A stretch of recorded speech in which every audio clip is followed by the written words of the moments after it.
जय गुरु जी, शुक्राना गुरु जी। ओम नमः शिवाय, शिव जी सदा सहाय। ओम नमः शिवाय, गुरु जी सदा सहाय। संगत जी, गुरु जी का अनंत अनंतम शुक्राना, लख लख बार शुक्राना, हर चीज़ दा शुक्राना, हर सांस दा शुक्राना। संगत जी, अगर गुरु जी हमारे जीवन में ना होते तो सोचो क्या होता। हमें एक राह नहीं मिलती, हम हमेशा भटकते रहते, कभी इधर तांत्रिक के पास तो कभी उधर तांत्रिक के पास। बहुत संगत भटक रही है, बहुत संगत गुरु जी के मिलने के बाद गुरु जी पे विश्वास नहीं कर पा रही है। काफ़ी संगत का ये कहना है कि जैसे हम गुरु जी से जुड़े हैं तो हमें नेगेटिव टाइटल देखने को मिलते हैं यूट्यूब पे, लेकिन ऐसा नहीं है संगत जी। वो आपके सालों पुराने जड़ को, सालों पुराने आपके जो आपके साथ किसी ने ब्लैक मैजिक किया है, वशीकरण किया है, गुरुजी उसको आपको बता रहे हैं और उसको गुरुजी धीरे धीरे धीरे धीरे ख़त्म कर रहे हैं। संगत जी, आज के टाइम पर लोगों की जेलस और लोगों की घृणा आपस में इतनी बढ़ चुकी है, इतनी बढ़ चुकी है कि एक दूसरे को मारने के लिए भी उतार है, तंत्र तंत्र करके। हाल ही में हमारे पड़ोस में ऐसा हुआ था, बताना नहीं चाहिए, लेकिन ऐसा ही तांत्रिक करके उन्हें उनके लड़के को पागल बना दिया और आज उनके परिवार में खाने के मोहताज हो रखे हैं वो। तो संगत जी, आज के टाइम में जेलस इतनी बड़ी हुई है। अगर गुरुजी आपको तंत्र मंत्र से जुड़े रिलेटेड कुछ भी, आपको अगर सत्संग या पाठ सुनवा रहे हैं, संगत जी सबसे बड़ी शक्ति होती है शिव पुराण के पाठ की। इससे सभी तंत्र मंत्र क्रियाएं आपकी समाप्त हो जाती है अगर आप इसे सुनते हो। और संगत जी, जो भी कोई दुष्ट आत्मा आपको पीछे लगाई जाती है तांत्रिक क्रिया करके, कुछ भी करके, तो संगत जी इससे आपको बहुत मुक्ति मिलती है और संगत जी आपका एक रक्षा कवच करता है। काफ़ी संगत के हमें मैसेज आते हैं कि संगत जी, जब से हमने आपके शिव पुराण का पाठ सुनने की शुरू किया है तब से हमारी लाइफ पूरी चेंज हो गई है, पूरी चेंज हो गई। तो संगत जी, आप भी आज से ही सुनो और गुरु जी पे विश्वास रखो। चैनल को सब्सक्राइब कर लो, बेल आइकन को प्रेस करो ताकि डेली सुबह 9 बजे शिव पुराण के पाठ की सेवा आपको मिले। जय गुरु जी।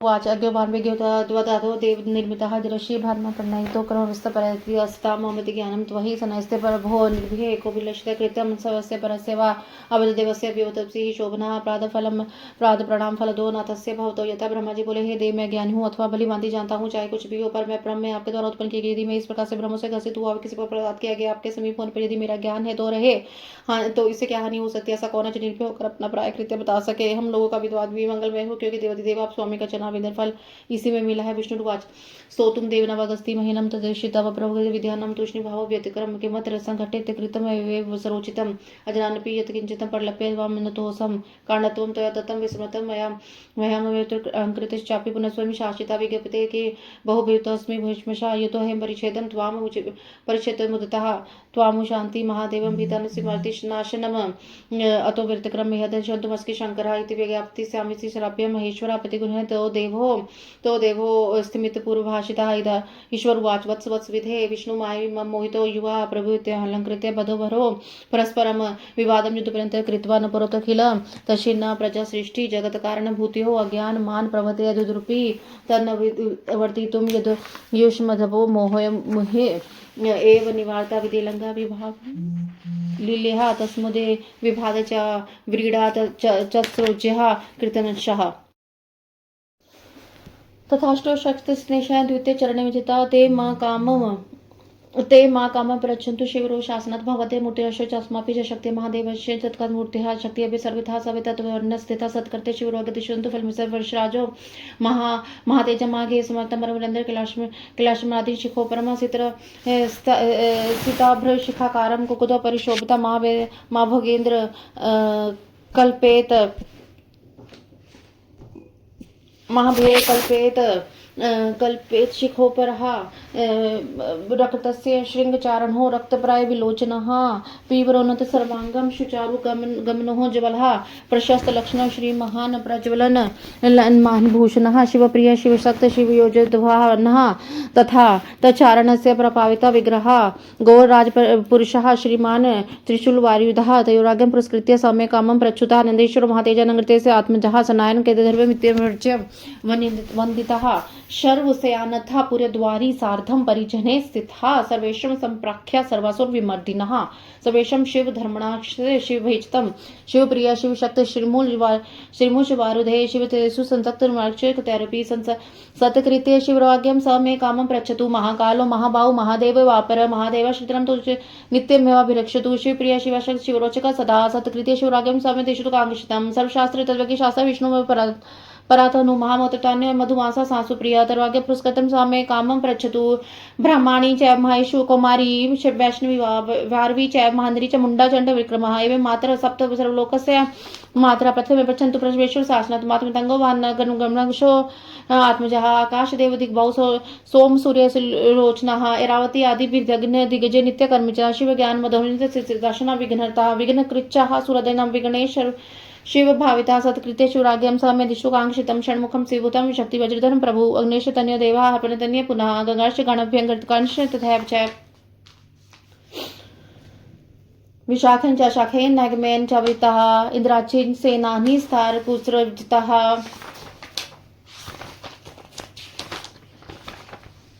शिलानं मेरुमाख्य वेदकस्य सौतेजसा तापि चामीरकर प्राख्य शतभद्रदिलेक्षणः कुमार सुकारणं रूपदेवरण महाता शिवप्रिय शिव साक्षी पादार्चक सदा सत्कृत्य शिवरागच्छ दिष्टुकांक्षितं ज्येष्ठ वरिष्ठवध्य शिवजन यर्ता तर्लोके पुरस्कृत्य साम्य दिष्टुकांक्षितं तर्लोके वनिता साक्षादुलकारा गन्धंबिका जगसृष्टि शिवतीर्थ ब्रह्मावर्तित शिवात् शिवाय प्रवक्ता भुवन्तेति सरिता दाक्षिणी सती मेनाहमति धूमाकशक्य शिवजन्य कलस्थायवचापर्णेश जन्य पाठल्यस्थायव च शिवनच नित्यं रुधाणी रुद्रबलवा सत्कृत्य शिवरागं सामदिष्टुकांक्षितं चंद्र चंड सब गणेशं शंभुवर्धन संभवा सत्कृत्य शिवरागं सामदिष्टुकांक्षितं पिंगलो गणपय श्रीमान शिवसक्ते शिवप्रियाज्ञा शिरोवित साम्य कामं पृच्छन्तु भंगरीशो नाम गणपय शिवराधन तत्परा पृच्छतु समय कामं प्रत्यग्र परम वीरभद्र महातेज हिमकुंद सन्भि भद्रकाल प्रिय नित्यं मातृणं चाबु रक्षिता यज्ञस्य च शिरोहर्ता दक्षस्य दुरात्मनः उपेन्द्र दिमादिनं देवनानं अंगतक्षरा शिवनसुन शिवमान शिवशासन पालका शिव शासन देव में दिष्टुकांक्षतं सरस्वती महेशस्य वाक्ष समुद्भवः शिव पूजन सतको दिष्टुकांक्षतं विष्णुवक्ष स्थित लक्ष्मी शिव पूजन ततः शिव शासन देव साम्य दिष्टुकांक्षिकं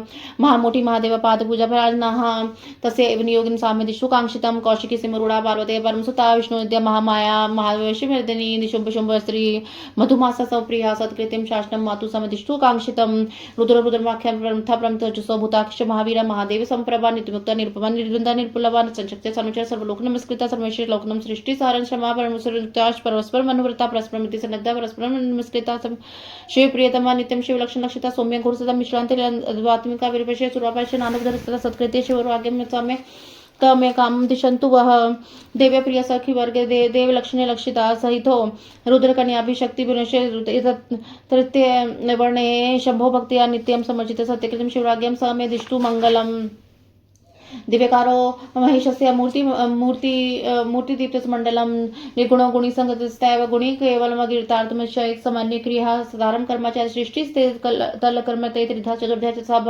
विभक्त पंचता पुनचतुर्वर्णे शंभो पूजिता गिरनुगसः शिवप्रिय शिवस्य शिवपादन शरता सत्कृति शिवरागं समदिष्टु मंगलम दिव्यक्षिणे दीप्तवच्छेद चाष्ट शक्तिः आदित्य भास्कर भानु रवितेशन पूर्वशा अर्को ब्रह्मा रुद्रो विष्णु द्वितीय मूर्तिः विस्तारा सूत्र अन्यप्रिय पुनः उषा प्रभा तथा प्राज्ञ संध्या चतुर्पी शक्तिया सोमातिके ऋतुप्रत्या घनाशय शिवभक्ता शिवराज्ञा नुना मंडलम प्रदर्शुत अथवा द्वादश दिस्तथा द्वादश शक्तिया ऋषियो गंधर्व गंधर्वापन्नस्य गणः गणमस्य तथा यक्ष राक्षस्य सुरस्तथा सप्त सप्त गणाशय सप्त क्षरमध्य हया हवार्खिल्यदस्य सर्वे शिवादचका सत्य सत्कृत्य शिवराज्ञा मंडलम प्रदर्शनुपये ब्रह्म तदेवस्य मूर्ति मंडल वदवा चतुष्टय गुणतेज बुद्धितत्वे प्रतिष्ठिता निर्गुणे गुण संगिरणं स्थैव गुण केवलम वीरत्व तदेव साधारण पुराय साधारण कर्म च सृष्टि स्थिरक्रमात् एव त्रिधा चतुर्धा च विभक्त पंचता पुण्य चतुर्वर्णे शंभो पूजतस्य सयानुग शिवप्रिय शिवभक्ति शिवपदार्चने रताय सत्कृते शिवराज्ञं समदष्ट मंगलम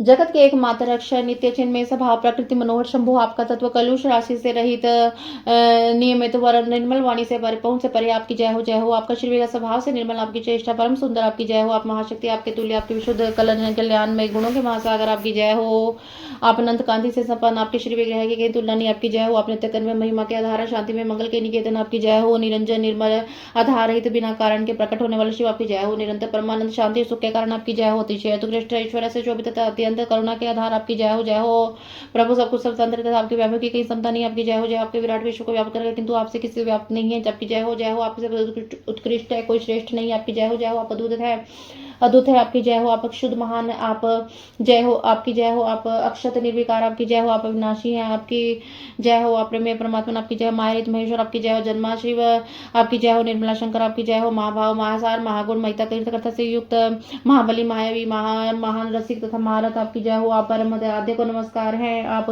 परम कारण को नमस्कार है शांत शिव को नमस्कार है आप परम कल्याण में प्रभु को नमस्कार है देवता और असुर सहित से जगत आपके अधीन है अतः आपकी आज्ञा का उल्लंघन को समर्थ कर सकता है हे सनातन देवी है सेवक एकमात्र आपके आश्रित है अतः आपके संग्रह करके इसे प्रार्थित वस्तु प्रदान करी अंबिके जगन माता आपकी जय हो सर्व जगन में आपकी जय हो असीम ऐश्वर्य शरण्य आपकी जय आपके श्री विग्रह की कई उपमा नहीं आपकी जय हो मन वाणी से अतीत शिव आपकी जय हो ज्ञान अंधकार का भंजन करने वाली देवी आपकी जय हो जन्म और जरा से रहित में आपकी जय हो काल सती श्री उत्कृष्ट शक्तिशाली दुर्गे आपकी जय हो अनेक प्रकार के विघ्नों में स्थित परमेश्वरी आपकी जय हो विश्वनाथ प्रिय आपकी जय हो समस्त देवताओं को आराध्य देवी आपकी जय हो संपूर्ण विश्व का विस्तार करने वाली जगदम्बिका आपकी जय हो मंगलमय देवी अंगों वाली आपकी जय हो मंगल को प्रकाशित करने वाली आपकी जय हो मंगलमय चरित्र वाली सर्व मंगल आपकी जय हो मंगलदायिनी आपकी जय हो परम कल्याण गुणों की मूर्ति आपकी जय हो नमस्कार है संपूर्ण जगत में आपसे उत्पन्न हुआ है आप में लीन होगा देवेश्वरी अतः आपके बिना ईश्वर भी फल के देने में समर्थ नहीं अतः जन्म काल से ही आपकी शरण में आया है तो देवी आप इस भक्त के मनोरथ सिद्ध कीजिए प्रभु आपके 5 मुख 10 भुजाएं हैं आपके अंक कांति शुष्क भट्टी के समान निर्मल है ब्रह्मा वर्ण ब्रह्मा और कला आपके विग्रह रूप है आप सकल और निष्कल देवता हैं शिव मूर्ति में सदा व्याप्त रहने शांति पद में विराजमान सदाशिव आप ही हैं मैंने भक्ति भाव से आपकी अर्चना की आप मुझे प्रार्थित कल्याण प्रदान करें सदाशिव के अंक में आरूढ़ इच्छा शक्ति रूप सर्वलोक जनेश्वर मुझे मनोवांछित वस्तु प्रदान करें शिव और पार्वती के प्रिय पुत्र शिव के समान प्रभावशाली सर्वगत शिव अमृत का पान करके रहे देवता गणेश कार्तिक के परस्पर स्नेह रखते हैं शिव और शिव दोनों सत्कृत हैं और ब्रह्मा आदि देवता भी इन दोनों का सर्वथा सत्कार करते हैं दोनों भाई निरंतर संपूर्ण लोगों की रक्षा के उद्यत रहते हैं और अपने विभिन्न अंशों द्वारा अनेक प्रकार के स्वेच्छानुसार अवतार धारण करते हैं वे ही उन बंधु शिव और शिवा के पश्चात भाग में मेरे द्वारा इस पर पूजित तो दोनों के आज्ञा लिए प्रतिदिन मुझे प्रतिदिन वस्तु प्रदान करें जो शुद्ध स्फटिक के समान निर्मल ईशान नाम से प्रसिद्ध और सदा कल्याण स्वरूप है परमात्मा शिव की मूर्धाभिमानी मूर्ति है शिव में रत अश्वचर में रत शांत शांति में प्रतिष्ठित आकाश मंडल में स्थित शिव अपने अक्षर का अंतिम बीज रूप 5 कलाओं से युक्त 5 आवरण में प्रथम आवरण में सबसे बड़ी शक्ति के संपूजित है वह पवित्र पर ब्रह्मा मुझे अभिष्ट वस्तु प्रदान करे जो प्रातःकाल के सूर्य के समान अरुण प्रभा से युक्त पुरातन तत्पुरुष नाम से विख्यात परमेश्वर शिव के पूर्ववर्ती मुख्य का अभिमानी शांति कला शांति कला में प्रतिष्ठित वायुमंडल में स्थित शिवाचार्य परायण शक्ति के बीजों में प्रथम कलाओं में 4 कलाओं में युक्त पुरुषा में भक्ति से शक्ति सहित तथा पूजन किया जाता है वह पवित्र परब्रह्म शिव सहित मेरी प्रार्थना सफल करे जो कज्जल पर्वत के समान श्याम घोर शरीर वाला घोर नाम से प्रसिद्ध है महादेव जी के दक्षिण मुख का अभिमानी देव शिव के चरणों का पूजक है विद्या कला पर अग्निमंडल के समान मध्यम विराजमान है भगवान शिव के दक्षिण भाग में शक्ति के साथ पूजित है वह पवित्र परब्रह्म मुझे अभिष्ट वस्तु प्रदान करे जो कुमकुम चूर्ण अथवा केसर युक्त चंदन के समान रक्त पीत वर्ण वाला सुंदर वेशधारी वामदेव से प्रसिद्ध है भगवान शिव के उत्तरवर्ती मुख का अभिमानी प्रतिष्ठित कला प्रतिष्ठित जल के मंडल में विराजमान महादेव जी के तत्पर महादेव जी की अर्चना में तत्पर है शिव बीज में चतुर्थ 13 कलाओं से युक्त है महावीर के उत्तर भाग महादेव जी के उत्तर भाग में शक्ति के साथ पूजित हुए वह पवित्र परब्रह्मा मुझे मेरी प्रार्थना पूर्ण करे जो शंख कुंद और चंद्रमा के समान धवल सौम्य और सद्योजात नाम से विख्यात है भगवान शिव के पश्चिमी मुख का अभिमानी शिव चरणों की अर्चना में रहित है रथ है निवृत्ति कला प्रतिष्ठित तथा पृथ्वी मंडल में स्थित है शिव बीजों में तृतीय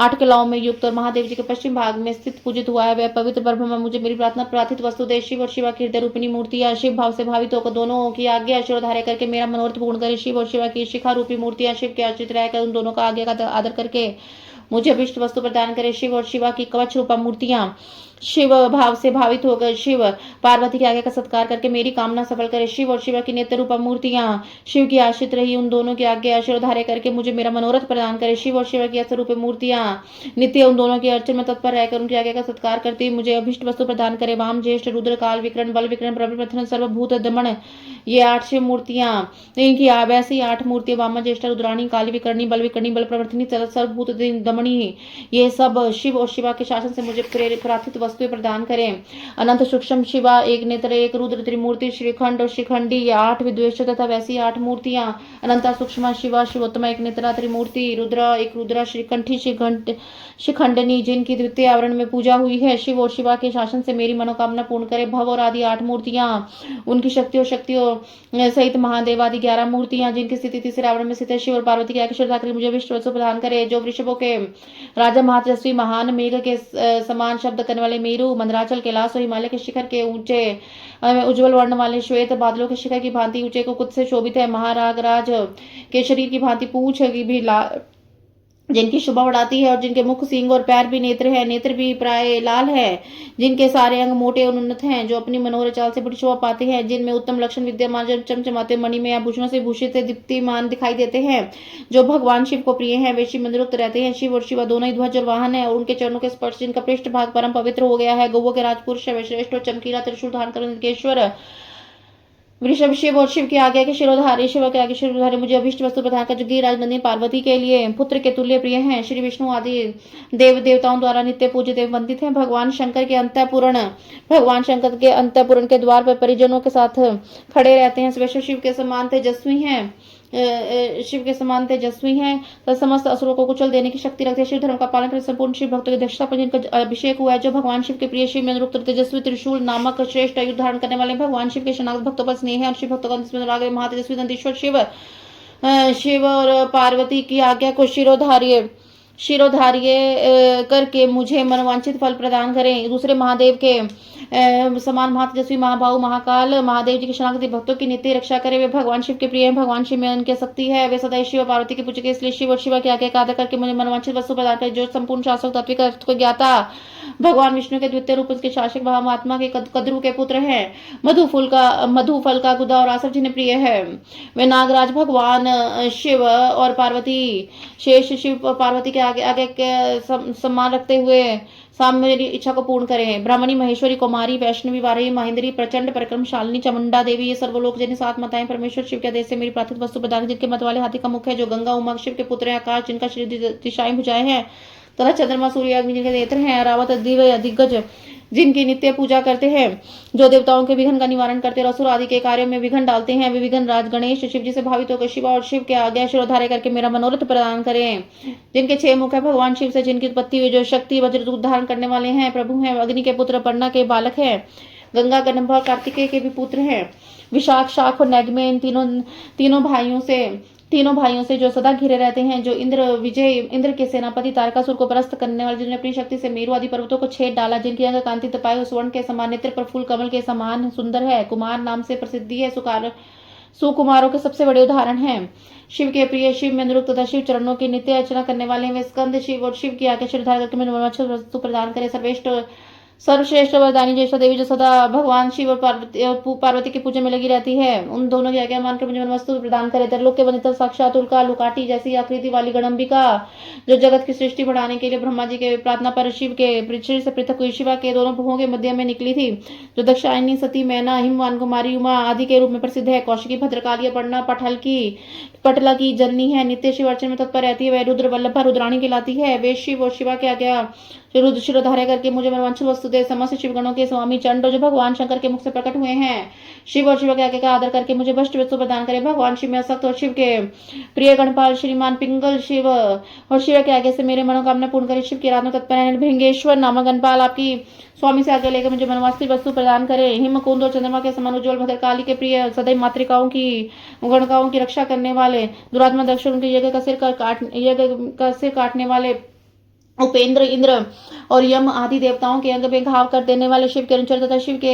आगे के पालक महातेजस्वी श्रीमान वीरभद्र शिव और शिवा के आदेश से मुझे मेरी मनोचाई वस्तु दे। महेश्वर के मुख से प्रकट शिव के पार्वती की पूजा सत्यनारायण सरस्वती देवी मुझे मनवांछित वस्तु प्रदान कर। भगवान विष्णु के वक्षस्थल में विराजमान लक्ष्मी देवी, जो सदा शिव और शिव के पूजा में लगी रहती है, उन शिव दंपति के आदेश से मेरी अभिलाषा पूर्ण करे। महादेवी पार्वती के पादों की पूजा में परायण महामोटी उन्हीं के आगे से मेरी मनचाई वस्तु प्रदान कर। पार्वती की सबसे श्रेष्ठ पुत्री सिंहवाहिनी कौशिकी, भगवान विष्णु की योग निद्रा मर्दिनी महालक्ष्मी, मधु और फलों के गुथे से रस को प्रेम पूर्वक भोग लगाने वाली शुभ सहारिणी महासरस्वती माता पार्वती की आज्ञा से मुझे मनवांछित वस्तु प्रदान करे। रुद्रदेव के समान तेजस्वी रुद्रगण, प्राकृत पराक्रमी प्रमथगण, महादेव जी के समान तेजस्वी महाबली भूतगण, जो नित्य मुक्त उपमा रहित निर्द्वंद उपद्रव शून्य शक्तियों और अंचलों के साथ रहने सर्वलोक वंदित समस्त लोगों की सृष्टि संहार में समर्थ परस्पर एक दूसरे से अनुरूप और भक्त, आपस में अत्यंत स्नेह रखने वाले, एक दूसरे को नमस्कार करना, शिव के नित्य प्रियतम, शिव के चिन्हों से लक्षित, सौम्य, घोर, उभय भावयुक्त, दोनों के बीच में रहने वाले, दिव्य रूप, कुरूप, स्वरूप और नाना रूपधारी हैं। वे शिव और शिवा के आगे का सत्कार करते हुए मेरा मनोरथ सिद्ध करे। देवी की प्रिय सखी का समुदाय, जो देवी के ही लक्षणों से लक्षित है और भगवान शिव के तीसरे आवरण में रुद्र कन्याओं तथा अनेक शक्तियों रहित नित्य भक्ति भाव से रुद्र पूजित है। वह शिव पार्वती की आज्ञा का सत्कार करके मुझे मंगल प्रदान करे।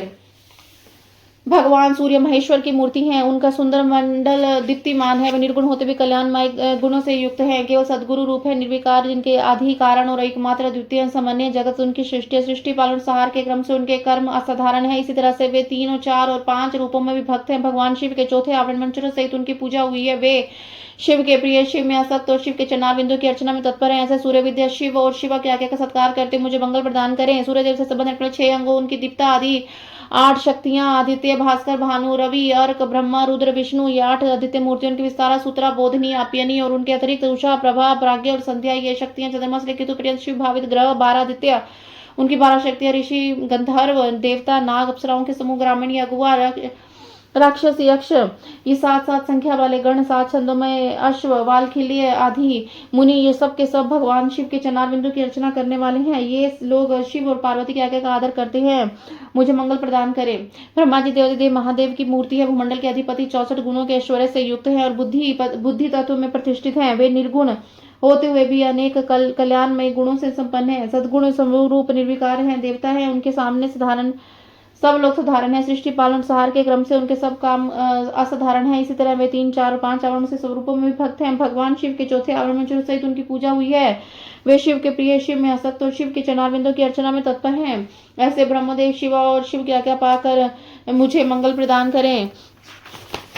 हिरण्य गर्भ, लोकेश, विराट, कालस्य, पुरुष, सनत कुमार, सनक, सनदस्य, सनातन, प्रजनम, प्रतिदेश, दक्षादय, बहुत ब्रह्म सूतनः, सुनवाह, एकादश पत्निका, धर्मा, सपल्वचा, शिवाचनते, शिव भक्ति प्रायण, शिवांगवशका, सर्वे दिशन्तु मम मंगलम, चतुर्षित वेदा सिद्धास पुराणिका, हिरण्य गर्भ, लोकेश, विराट, कालपुर, सनत कुमार, सनक, सनंदन, दक्ष आदि ब्रह्मपुत्र, 11 प्रजापति और उनकी पत्नियां, धर्म और संकल्प, ये सब के सब शिव की अर्चना में तत्पर रहने वाले शिव भक्ति परायण है। अतः शिव की आज्ञा के अधीन हो मुझे मंगल प्रदान करें।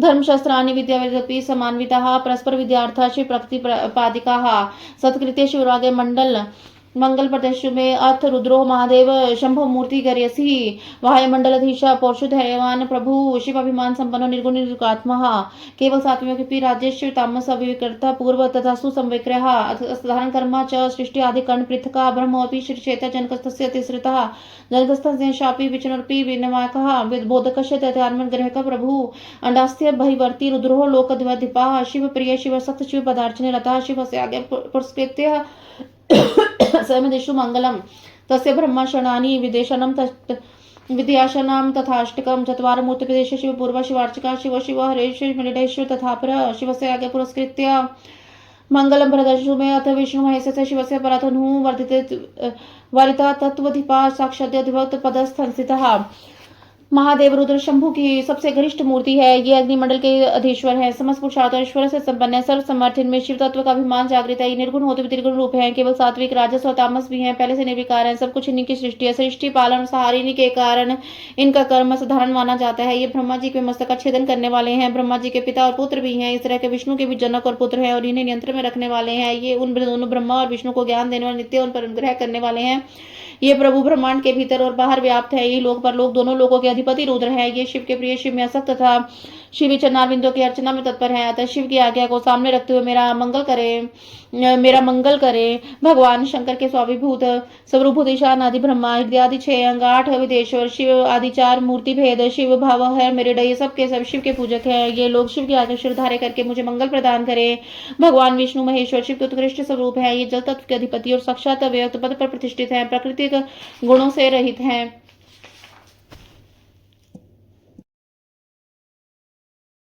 मंत्र जप के अभ्यास वश मंत्र के वाच्यार्थ में स्थित हुई विक्षेप रही जो मन की वृत्ति है उसका नाम मंत्र योग है। प्राणायाम को सर्व स्पर्श योग भी देते सब मंत्र स्पर्शन युक्त भाव योग प्रकृति थे। मन की वही वृत्ति सब प्राणायाम को प्रधानता दे उसका नाम स्पर्श योग है। वही स्पर्श योग जब मंत्र से स्पर्श रहित होता है भाव योग होता है। विलान वयम विषम रूपम भावती यथा भाव योग संप्रोक्त स्वभाव कश्चित निर्बोधिका यथा श्री मृत्यु महायोग युच्यते दृष्टे तन्वर्षि विरक्तम विषय मने यथा योगे नन से कचित विषय वशनाम गुणे योनि नामी शिरस्य च दर्शन में सततम विरक्तम जायते मनः। जिससे संपूर्ण विश्व के एकमात्र का अवयव तिरोहित होता है उसे अभाव योग कहा गया है, क्योंकि इसका सदस्यों का भी मान भान नहीं होता। जिससे एकमात्र उपाधि शून्य शिव भाव का चिंतन होता है, उसके मन की शिवमयी हो जाती है, उसका महायोग है। देखे और सुने गए लौकिक और परलौकिक विषय को एक ओर से मन विरक्त हो गया है, उसी का योग में अधिकार है, दूसरे का नहीं। लौकिक और परलौकिक दोनों विषयों के दोषों का, ईश्वर के गुणों का सदा ही दर्शन करने से मन में विरक्त हो जाता है। श्रृंगो शृंगो व सर्वयोग समास्ता यमश निशेष वस्कादि तथासनम प्राणायाम प्रत्याहार धारणा ध्यान में च धमारिति योगानुष्ठान व्यक्त्यानि सुरभि आसनम प्राण सरोधम प्रत्याहार तो धारणा ध्यानम समर्पस्य षडाग्नि समासता।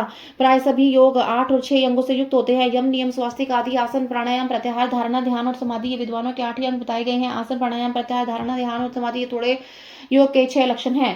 पृथक लक्षण में तशम शिव शास्त्र स्मृतम शिव मनुष्य जनेषु विश्राम कामदेषु योग शास्त्र विश्व तथा पुण्येश्वरु केषु च अहिंसा सत्य ब्रह्मचार्य परिग्रह ज्ञान मिच्यते सधि पंचमैव योगतः शौचम तुष्टि पश्य जप परिनिधम च इति पश्य प्रमेदा सेनस्य स्वाश भेदतः स्वस्तिकम पथ्यम बिंदु वीर योगम प्रसादितम प्रियंकम च चेष्टम च प्रोक्तमासमश्तः। शिव शास्त्र में इनके पृथक लक्षण बताए गए हैं। अन्य शिवागम में विशेषता कामिका आदि में योग शास्त्र में किन्हीं पुराण में इनके लक्षणों का वर्णन है। अहिंसा सत्य अस्त्य ब्रह्मचार्य परिग्रह में सत्पुरुष नियम कहा है। इस प्रकार यम 5 अवयवों के योग से युक्त है। शौच संतोष तप जप स्वाध्याय प्रणिधान इन 5 से युक्त है। दूसरे योगांग को नियम कहा गया है। तात्पर्य यह है कि नियम अपने अंश के भेद से 5 प्रकार का है। आसन के 8 भेद बताए गए हैं और आसन के 8 भेद बताए गए हैं। स्वस्तिक आसन, पदासन, इंद्रासन, वीर भद्र वीरासन, योगासन, प्रसदासन, प्रयागासन और अपनी रुचि के अनुसार आसन। प्राण स्वदेचो वायुस्तम श्यामो निरोधनम त्वजेकम पूर्वकम च कुंभम त्रियोदते। नासिका पुट्ट मंगुलेहा पीडकम अपरेन्तुः अद्रम रेचा दुखु तथायम रेचका समृतः बाह्येन मुरुता देहम दूति वर पूज्यत नासा पुटेन न परेन पुनरते पूर्वकम मतम न मुंचन्ति न गृहति वायुमंत बहिस्थितम संपूर्णम कुंभविचिदेलम च कुंभकम रेचकाद्यम त्रिविधम न दुत्तम न विलंबतम ददता कर्म योगेन तवभ्यस योग साधकः रेचकदिषु योभ्यासु नाड़ी शोधन पूर्वकः स्वेच्छो क्रमण पर्यंत प्रोक्त योग शानुस्ने कनेगादि क्रमावशात प्राणायाम निरोधनम तच्छदुद्विष्टम से अन्मात्रा गुण विभागता कन्यास्तु चतुर्थ शास्त्र द्वादश मात्रका मध्यमस्तु द्विदूत चतुर्विशास्त्र मात्रका उत्तमस्तु त्रिदत्त षड विष्णु मात्रका परा स्वदत्त पाति पंचजनका प्राणायाम सुवस्त्रः। नासिका अपने शरीर से प्रकट हुई जो वायु है उसको प्राण कहते हैं। उसे रोकना आयाम है। उसे प्राणायाम के 3 भेद है, रेचक, पूरक और कुंभक। नासिका के एक छिद्र को दबाकर बंद करके दूसरे से उधर स्थित वायु को बाहर निकाले, इस क्रिया को रेचक कहा गया है। फिर दूसरे नासिका छिद्र के द्वारा बाह्य वायु से शरीर को धोखनी की भांति भर ले, इसमें वायु के पूरण की क्रिया, इसे पूरक कहा गया है। जब साधक भीतर की वायु को न छोड़ता है न बाहर का ग्रहण करता है, केवल भरे हुए घड़े की भांति विचल भाव से स्थित रहता है, तब उस प्राणायाम को कुंभक कहा जाता है। और योग के साधक को चाहिए कि वह रेचक आदि 3 प्राणायाम को न तो बहुत जल्दी करे न बहुत देर से। साधना के लिए द्वितीय क्रम योग का अभ्यास करने से रेचक आदि नाड़ी शोधन के जो प्राणायाम का अभ्यास किया जाता है स्वेच्छा से उत्क्रमण पर्यंत करते रहना चाहिए। यह बात योग शास्त्र में बताई गई है। कनिष्ठ आदि के क्रम से प्राणायाम 4 प्रकार का है। मात्रा गुणों के विभाग तारतम्य से भेद बनते हैं। 4 भेद से करने का कनिष्ठ प्राणायाम है वे प्रथम उद्घात कहा गया है। इसमें 12 मात्राएं होती हैं। मध्यम प्राणायाम द्वितीय उद्घात है, 24 मात्राएं होती हैं। उत्तम श्रेणी का प्राणायाम तृतीय उद्घात है और उसमें 36 मात्राएं होती हैं। इसमें श्रेष्ठ चतुर्थ प्राणायाम है और शरीर में स्वेद और कंप आदि का जनक होता है। अनिदधूर्मा निद्राभिषूणम विमोचनम जल भ्रमण मूर्छादम जायते योगिनम परम जानु प्रदक्षिण कृत्य नादृतम न विलंबितम अंगुली स्फोटनम कृत्सम मतरेति प्रकृतिता मात्रा क्रमेण विज्ञाशघात क्रम योगता नाड़ी विशुद्ध पूर्व तु प्राणायाम समचरित। योगी के अंदर आनंद जनित रोमांच, नेत्रों से अश्रुपात, जल भ्रांति और मूर्छा आदि भाव प्रकट होते हैं। घुटनों के 4 प्रदर्शन क्रम से बहुत जल्दी बहुत धीरे चुटकी बजाएं। घुटने की एक परिक्रमा से जितनी देर तक चुटकी बजती है समय का चक्र माना जाता है। मात्राओं को क्रमशः जाना चाहिए। उद्घात क्रम योग से नाड़ी शोधन पूर्वक प्राणायाम करना चाहिए। अग्निश प्रकृष्य प्राणायाम द्विधा समिता जप ध्यान सबस्त मान्यता अगर्भ संयुक्त प्राणायाम शताधिका तस्मात् गर्भ कुर्वन्ति योगिना प्राण संयम प्रणस्य विजयदेव जयंती देवायवा प्राणोपान समाचे रुद्रन वायन च नाग कमश्य कृकलो देवते धनंजय प्राणायाम कुरुते जनस्मात् परमाणो भीते अवांगनते प्राणख्यो यदाधि भुज्यते व्यायनो व्यान शतरांगिनी शेषानि विवर्धिना उद्यजति मर्मार्तिन वायुरथ समयम नेति सर्वांग समासे घ्यते उदाहरण नाकाख्यते कुर्मुन मिलन स्थिता कृकल श्वतो गेह देवदत्त विजाम्बरणे ना जाति मृत चापी सर्वापि धनंजय किमणभ्य समन्यप्य प्राणायाम प्रमाणवान नित्यखिलम दोषम कृतोदे रक्षते। प्राणायाम के दो भेद बताए गए हैं, गर्भ और सगर्भ। जप और ध्यान के बिना किया गया प्राणायाम गर्भ कहलाता है, जप के ध्यान से किए जाने प्राणायाम को सगर्भ कहते हैं। अगर्भ से सगर्भ प्राणायाम 100 गुना अधिक उत्तम है, इसलिए योगी जन प्राय सगर्भ प्राणायाम करते हैं। प्राण जैसे शरीर की वायु पर विजय पाई जाती है। प्राण पान समान उदान व्यान नाक कुर मुकुरकुल देवदत्त और धनंजय 10 प्राण वायु है। प्राण प्रयाण करता है, इसलिए प्राण कहते हैं। जो कुछ भोजन किया जाता है उससे वायु नीचे ले जाती है, उसे पान कहते हैं। वायु संपूर्ण अंगों को बढ़ाती है, उसमें व्याप्त रहती है, उसका व्यान है। जो वायु मन उसका उदान संज्ञा है। जो वायु की संभाव से आती है वह सामान्य रूप से कर्म से सम्मान खिलाती है। मुख से कुछ उगलने में कारणभूत वायु को नाक कहा गया। आंख खोलने के व्यापार में कुर्म नामक वायु की स्थिति, छींक में कृकल और जम्बाई में द्विदत्त नाम की स्थिति है। धनंजय नामक वायु संपूर्ण शरीर में व्याप्त रहती है, वह मृतक शरीर को नहीं छोड़ती। क्रम से अभ्यास में लाया हुआ प्राणायाम जब उचित प्रमाण या मात्रा से युक्त होता है तब वह कर्ता के सारे दोषों को दग्ध कर देता है और उसकी शरीर की रक्षा करता है। प्राणे तो विजिते सम्यक्त छिन्न प्रेक्षेत वीणमूत्र शेषनाम तावदल प्रभाव प्रजते बहुभोजन सामर्थ्य चिरादुष वासनम तथा लघुत्तम शीघ्र कामति उत्साह सर्वशोषणम सर्वरोगमश्चय बलम तेज स्वरूपतः धृतिमिदा युवतम च स्थिरता च प्रसन्नता तपस्वी पापशयता यज्ञ ध्यान व्रताधेय प्रणामस्य तस्य ते कला निर्ति षोडशम इंद्राणी प्रसक्तनि विषयमय आहते यतिर्घ्राति सपत्ते चार उच्यते मम पूर्वाणि इंद्राणी स्वर्गम नरकेमेव च निर्गति सृष्टानि स्वर्गे नरकाय च तस्मात् सुगतं मतिमान ज्ञान वैराग्यं स्तः इंद्राण्यस्य ग्रहेषु सवात्मा उद्रेत धारणानां च तस्य स्थानपदं समासेत स्थानं च शिव को नानिर्देश त्रयचेत काल का चावदृत्य के स्थाने सप्तम मनः ना तो प्रतिबंध लक्ष्य धारणा चलता मन से प्राथम से अर्थे धारणते प्रजते तस्मदिन मनः क्रियाधन संयोगतः ध्येय चिंत्य समृद्धता अदुशिव चिंत्य मुहुमुहु अपेक्षित मनसा ध्यायम न नाम तजुच्यते है। प्राण पर विजय प्राप्त की जाए तो प्रकट होने वाले चिन्हों को अच्छी तरह से देखें। पहली बात यह है कि विष्ठा मुख मूत्र और कफ की मात्रा घटने लगती है, अधिक भोजन करने की शक्ति आ जाती है, शीघ्र चलने की शक्ति प्रकट होती है, हृदय में उत्साह बढ़ता है, स्वर में मिठास आती है, समस्त रोग का नाश होता है, बल तेज और सौंदर्य की वृद्धि होती है, धृति मेधा युवापान स्थिरता और प्रसन्नता आती है। तप प्रायश्चित यज्ञ ज्ञान दान और व्रत जितने भी साधन है वे प्राणायाम की 16वीं कला के बराबर नहीं है। अपने अपने विषय में सख्त इंद्रियों को वहां से हटाकर जो भीतर निग्रह करता है उस साधन को प्रत्याहार कहते हैं। मन और इंद्रिया भी मनुष्य को स्वर्ग और नरक में जाने वाली है। यदि वश में रखा जाए स्वर्ग की प्राप्ति करती है, विषय को खुली छोड़ दिया जाए तो नरक में डालने वाली होती है। इसे सुख की इच्छा रखने बुद्धिमान पुरुष को चाहिए कि वह ज्ञान वैराग्य काशल इंद्रिय रूपी अश्वों को शीघ्र में काबू में रखकर स्वयं ही आत्मा का उद्धार करे। तो किसी स्थान में विषय में बांधना, किसी ध्यान विशेष में स्थिर करना, यही संक्षेप से धारणा का स्वरूप है। एकमात्र शिव स्थान है, दूसरा कोई नहीं। कि दूसरे स्थान में दोष विद्यमान है, क्योंकि नियमित काल तक स्थान स्वरूप शिव में स्थापित हुआ मन जब लक्ष्य से च्युत न हो तो धारणा की सिद्धि समझ चाहिए, अन्यथा नहीं। मन पहले से धारणा में स्थिर होता है, इसे धारणा के अभ्यास से मन को धीर बनाए। अब ध्यान को व्याख्या कहते हैं। ध्यान में ध्येय चिंत्या में धातु मानी जाती है, इसी धातु से ल्यूट करने पर ध्यान की सिद्धि होती है। तब विषय प्रिय से शिव का बारंबार चिंतन होता है।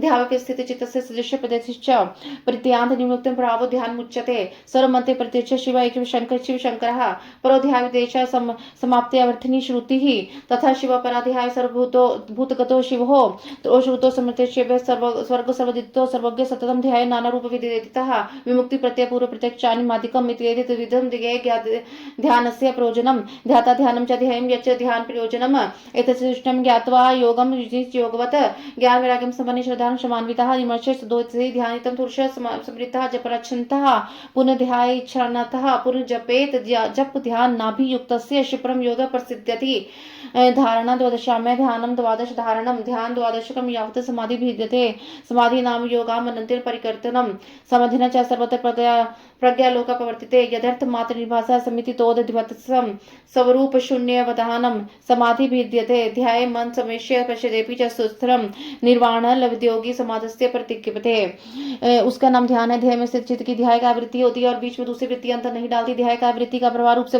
ध्यान कहलाता है। दूसरी वस्तु को छोड़कर केवल कल्याण करने वाली परम देवेश्वर शिव का ध्यान करना चाहिए और इसका परम ध्येय है। यह अथर्ववेद की श्रुति का अंतिम निर्णय है। इस प्रकार शिवादेव की परम ध्येय है। ये दोनों शिव और शिवा संपूर्ण भूतियों में व्याप्त हैं। श्रुति स्मृति और शास्त्रों से सुना गया है कि शिवा और शिव व्यापक स्वरूप सर्वज्ञ और नाना रूपों में निरंतर ध्यान करने योग्य हैं। इस ध्येय के दो प्रयोजन होने चाहिए। पहला मोक्ष और दूसरा प्रयोजन अणिमा सिद्धियों की उपलब्धि। ध्याता ध्यान ध्येय और ध्यान प्रयोजन इन चारों को जान का योग वेता पुरुष योग का अभ्यास करे जो ज्ञान और वैराग्य से संपन्न श्रद्धालु क्षमाशील ममता रहित सदा उत्साह रखने वाला ऐसा ही पुरुष ध्याता कहा गया है। सदार्थ वही ध्यान रखने वाला सफल हो सकता है। साधक को चाहिए कि वह अपने थकने पर फिर ध्यान करे और ध्यान से थकने पर पुनः जप करे। इस तरह जप और ध्यान में लगे पुरुष का योग योग जल्दी सिद्ध होता है। 12 प्राणायामों की एक धारणा होती है, 12 धारणाओं का ध्यान होता है, 12 ध्यान की एक समाधि कही गई। समाधि को योग का अंतिम अंग कहा गया है। समाधि से सर्वत्र बुद्धि का प्रकाश फैलता है। जिस ध्यान से केवल ध्येय के अर्थ रूप में भासता होती है, ध्यान निश्चल महासागर के कारण स्थिर भाव से स्थिर रहता है और ध्यान स्वरूप से शून्य सा प्रतीत होता है। समाधि कहते हैं। जो योगी ध्येय के चित्त को लगाकर सुस्थिर भाव से देखता है, उसे बुझी हुई आग के शांत दिखता है। यह समाधिस्थ कहलाता है। न शृणोति न चाग्रति न जल्पति न पश्यति न च स्पर्शति विजाति न स्कल्प्यते मनः न बिभिमन्ति कश्चित् वद्यते न कष्टवत् एव शिव विलानात्मा समाधिस्थे च्युते यथा दीपो निवसति स्पन्दते न कदाचन न समाधिश्चोऽपि तस्मान् विचलति एवं भवसारं योगिनो योगमुत्तमम् तदन्तरा निश्यन्ति विज्ञा स्वरः शनैः शनैः। वह न सुनता है, न सूंघता है, न बोलता है, न देखता है, न स्पर्श कर्म करता है, न मन संकल्प विकल्प कुछ नहीं करता है, न अभिमान की वृत्ति का विद्या होता है, न बुद्धि के कारण कुछ समझता है, केवल काष्ठ की भांति स्थित रहता है। इस तरह शिव में लीनोचित हुए योगी को यहाँ समाधिस्थ कहा गया है। जैसे वायु रहित स्थान में रखा हुआ दीपक कभी नहीं हिलता है, निस्पंद बना रहता है, उसी तरह समाधिष्ठ शुद्ध चित्त योगी भी समाधि से कभी विचलित नहीं होता, सुस्थिर भाव से स्थिर रहता है। इस प्रकार उत्तम योगी का अभ्यास करने वाले योगी के सारे अंतराय नष्ट हो जाते हैं और संपूर्ण विघ्न धीरे धीरे दूर लग जाते हैं। इति श्री श्री महापुराणे सप्तम वायव्य संहितां वायुने मिश्य शिवा संवादे उत्तरखंड योग गति वर्णम नाम सप्तविंशोऽध्याय। इस प्रकार श्री शिव महापुराण के अंतर्गत 7वीं वायु संहिता के उत्तरखंड में वायु और निमिषणीय शरीरों के संवाद में योग गति वर्णन नामक 37वां अध्याय पूर्ण हुआ। जय गुरु जी, शुक्राना गुरु जी। अथाष्टत्रिंशोऽध्याय 38वां अध्याय।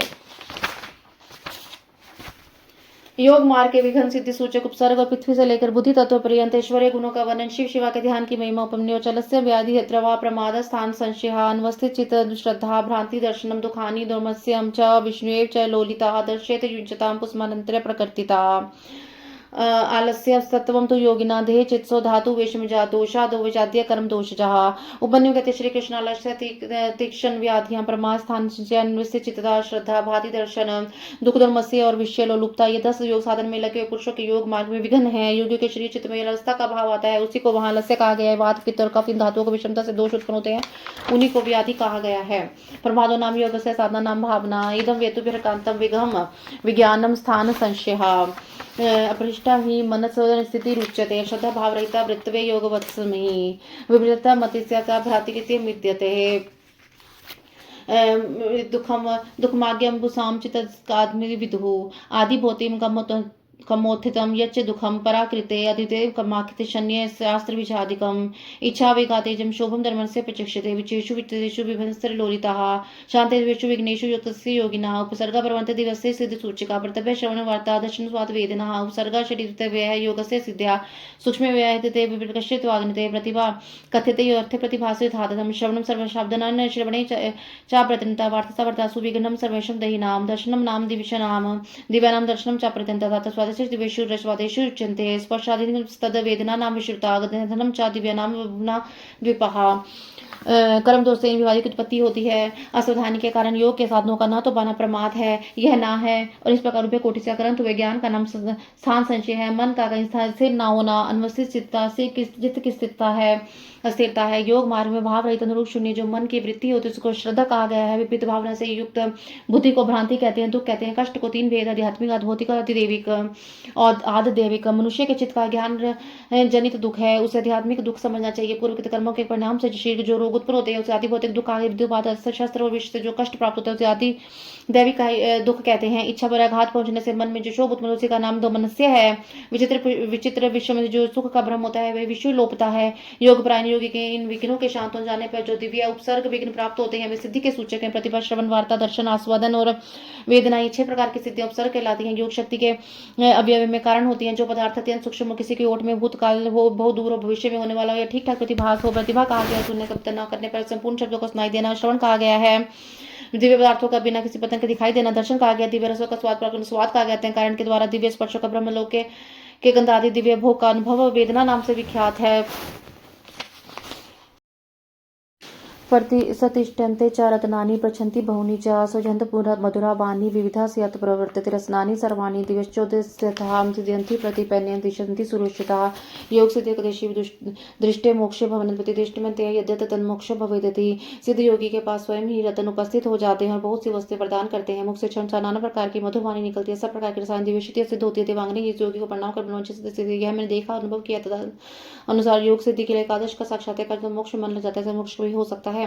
कृष्ता स्थूलता बाल्यम वेदक्तम चैव यौवनम नाना जाति स्वरूपम जयथुनम देहधारणम पार्थिवांशम विना नित्यम सुरभि गंध संग्रह एवं इष्टगुणम प्राहु पेशांच मार्थ पार्थिवपदम कृष्टा स्थूलता बाल्यावस्था वृद्धावस्था युवावस्था नाना जाति का स्वरूप पृथ्वी जल अग्नि और वायु इन 4 तत्वों से शरीर को धारण करना नित्य पार्थिव एवं मनोहर अंगंध को ग्रहण करना ये पार्थिव ऐश्वर्य के 8 गुण बताए गए हैं। जलिनी वस्त्रम चैव भूमि एवं विनगर्मा स्वयं पातुम सुंदरपी नातुर यच्छन्ति जगत सिमित रेव जल दर्शनम विना कुंभदिकम पानो जल संचय धारणम यदस्तु भोक्तुमिच्छति तैशानाद रसदात्कम प्रचिन तृणम देह धारणम निवेतंत्रम चिकित्सा पार्थिव समन्वितम तदितम षोडश गुणमप्यदिष्टतम श्रीराधि निर्माणम ततपच भवर्जनम शक्ति जगदिथम तक्तु यदिच्छे प्रार्थनम जल में निवास करना पृथ्वी पर जल का निकल आना इच्छा करते ही बिना किसी चतुरता के स्वयं समुद्र को पी जाने में समर्थ होना इस संसार में चाहे जन्म जल का दर्शन होना घड़ा आदि के बिना ही हाथ में जल राशि को धारण करना विरस को खाने की इच्छा होना उस तत्काल सरस हो जाना और जल तेज वायु इन तत्वों के शरीर को धारण करना और देह का फोड़े फुंसी और घावा से रहित होना पार्थिव ऐश्वर्य के 8 गुणों को मिलाकर 16 जलीय ऐश्वर्य के अद्भुत गुण हैं। स्थापनम वानलस्य असु बाणो पावक धारणम दग्धे सर्गे यथ पूर्व मुखे चनादिपाचनम द्वाभ्यम देव विरणम अप्य समन्वितम तुच्छ विशुद्धा तेजसम परिचक्षते शरीर से अग्नि को प्रकट करना अग्नि से ताप से जलने का भय दूर हो जाना यदि इच्छा हो तो भी बिना किसी प्रयत्न के इस जगत को जलाकर भस्म कर देना की ये शक्ति होना पानी के ऊपर अग्नि को स्थापित कर देना हाथ में आग धारण करना सृष्टि को जलाकर फिर जो कत्योज करने की क्षमता होना मुख में अन्न आदि को पचा देना तेज और वायु 2 तत्वों से शरीर को रच लेना ये 8 गुण जलीय ऐश्वर्य के उपयुक्त 16 गुणों के लिए 24 तत्व होते हैं। ये 24 तेजस ऐश्वर्य के गुण कहे गए हैं। मनोजवतम भूतनाम शनादतम प्रवेशनम पर्वतादि महाधारणम चा प्रयत्नत गुरुतम च लघुतम पाणा निर्लहतम अंगुलीय गणिपातः तादभूमरेपि च कंपनम एकानम देह निष्पत्ति युक्तम भोगस्य तेजसे द्वाश्य दशद्गुणम ऐश्वर्य मारुतम काव्य विधा छायाहीन विनिर्पित इंद्रियान प्रदर्शनम खेचरितम यथा के मंदिरियानथ समन्वय आकाश लंघनम चैव शब्दोयते आकाश पिंडीकरण शरीर में त्वं च अनिलेश्वर्य संयुक्तम चत्वारिशम गुतम महत ऐन्द्रियमेश्वर्यमाख्यम तमरम तत्प्रक्षते यथा कामोपलब्धम यथा काम विनभम सर्वस्य विवश्य सर्वग्रथ दर्शनम कामरूपनिमनवशितम प्रिय दर्शनम संसार दर्शनम चैव गंधर्व समन्वितम विचारमेश्वर्य मानसम गुणोदितकम छेदम चाणनम चैव बंधनम मोचनम तथा ग्रहणम सर्वभूतां संसार वर्षवर्तिनम पश्चादपि सर्वेषां मृत्युकाल जस्तचाप्नितम ऐश्वर्य प्रजापात्यं प्रचक्षते एतजन्मन संभोगे षट् पंचादश गुणम महत सर्ग संकल्प मात्र त्राणम सारणम तथा स्वधारिष्य सर्वेषां भूतचित्त प्रवादनम सदृश्य च सर्वस्य निर्माणम जगत प्रथा सुविश्वस्य करणम प्रजापते संयुतम च गुणम ब्रह्मश्य च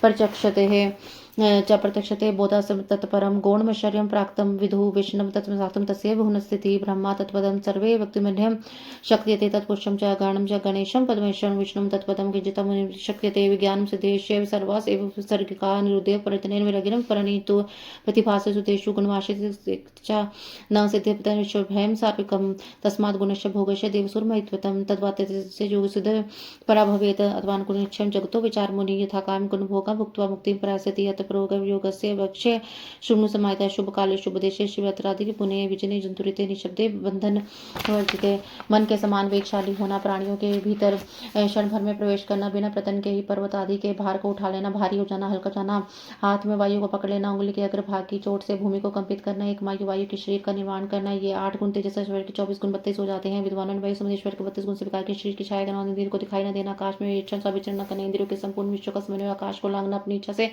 अपने शरीर का उसी से निवेश करना आकाश को पिंड की भांति ठोस करना निराकार होना ये 8 गुण 32 गुण से मिलाकर 40 होते हैं। 40 वायु समुद्र ऐश्वर्य गुण है यही ये संपूर्ण ऐश्वर्य इंद्रियों का ऐश्वर्य है। इसी को इंद्र एवं अंबर ऐश्वर्य भी कहते हैं।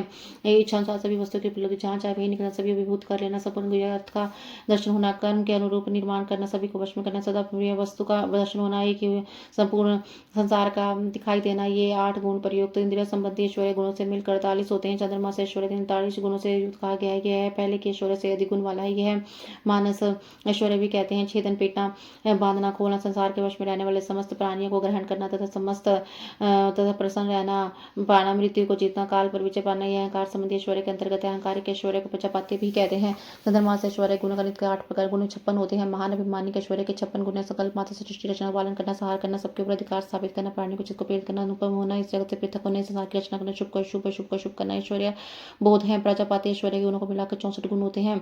इस बोध ऐश्वर्य ऐश्वर्य को ब्रह्म ऐश्वर्य भी कहते हैं। इसे उत्कृष्ट गौण ऐश्वर्य जिसे प्रकृति कहते हैं। इसका नाम वैष्णव ऐश्वर्य है। तीनों लोगों का पालन करने से अंतर्गत है। इसे संपूर्ण वैष्णव पद को न ब्रह्मा कहते हैं, न दूसरे को पंडित वर्णन कर सकते हैं। उसी को पौरुष पद भी कहते हैं। गौण और पौरुष पद उत्कृष्ट गणपति पद है। इसे ईश्वर पद भी कहते हैं। उस पद का किंचित ज्ञान श्री विष्णु को ही है, दूसरे लोगों से नहीं जान पाते हैं। ये सारी विज्ञान सिद्धियां अपसर्गिक हैं।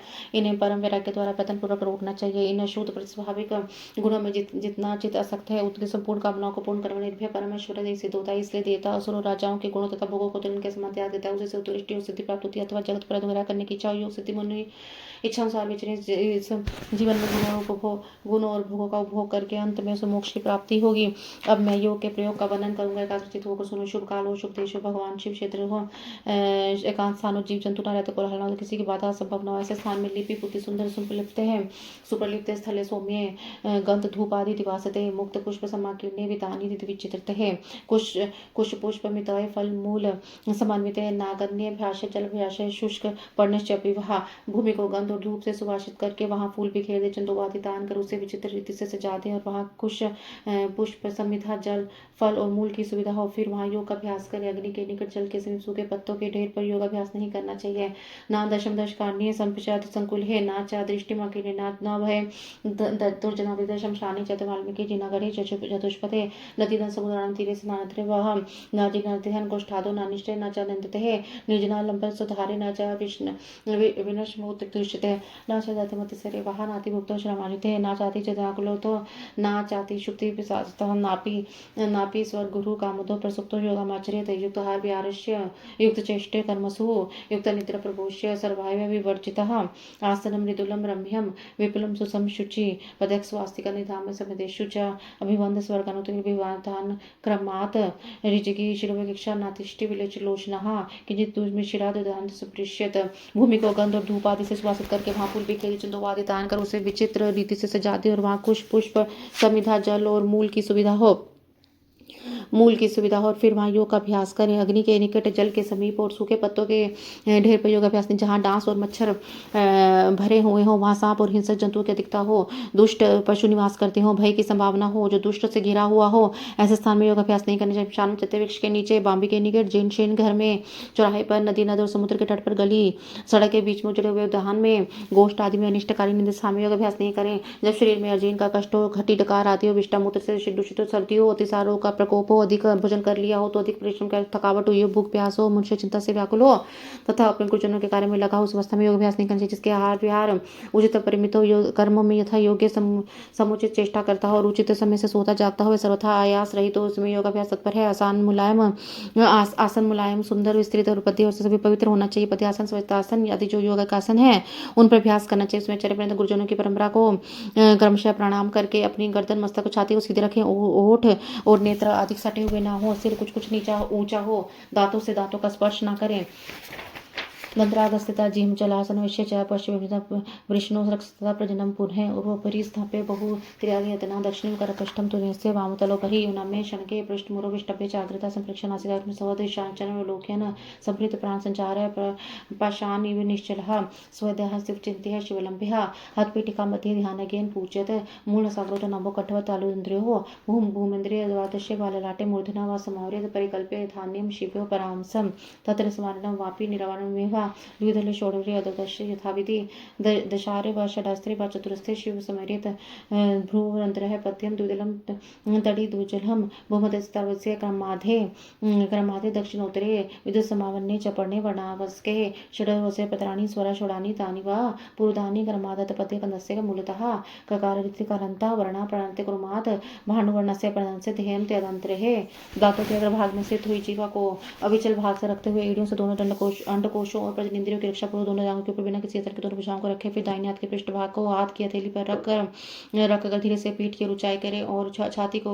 आगे की ओर स्थिर करते हुए नासिका के अग्रभाग दृष्टि में अन्य दिशाओं की दृष्टिपात न करें। प्राणों का संचार करें। पाषाण के समान निश्चल हो जाए। अपने शरीर के भीतर मानस मंदिर में हृदय कमल में आसन बैठकर पार्वती सहित भगवान शिव का चिंतन करके ध्यान यज्ञ के द्वारा उनका पूजन करें। मूलाधार चक्र में, नासिकाओं के अग्रभाग में, नाभि में, कंठ में, तालु के दोनों छिद्रों में, भुवों के मध्य भाग में, द्वार देश में, ललाट में, मस्तक में शिव का चिंतन करें। शिव और शिव के लिए यथोचित रीति से उत्तम आसन की कल्पना करके सावधान और शिव का स्मरण करें। द्विदल चतुर्दल षडदल दशदल द्वादश छोटे जल कमल के आसन पर विराजमान शिव का विधिवत स्मरण करते दोनों भुवों के मध्य भाग में द्विदल कमल है और वे विद्युत के समान प्रकाशमान है। भूमध्य से जो कमल है उसके क्रमशः दक्षिण और उत्तर के 2 पत्ते हैं जो विद्युत के समान दीप्तिमान है। उसमें 2 अंतिम वर्ण ह और श अंकित हैं। षोडश जल कमल के पत्ते 16 स्वरूप है जिसमें अ से लेकर अंगा का अक्षर अंकित है। जो कमल उनकी नाल मूल भाग से 12 दल प्रस्फुटित हुए हैं जिनमें क से लेकर ठ तक के अक्षर क्रमशः अंकित है। सूर्य के समान प्रकाशमान उस कमल के उन द्वादश दलों का अपने हृदय के भीतर ध्यान करना चाहिए।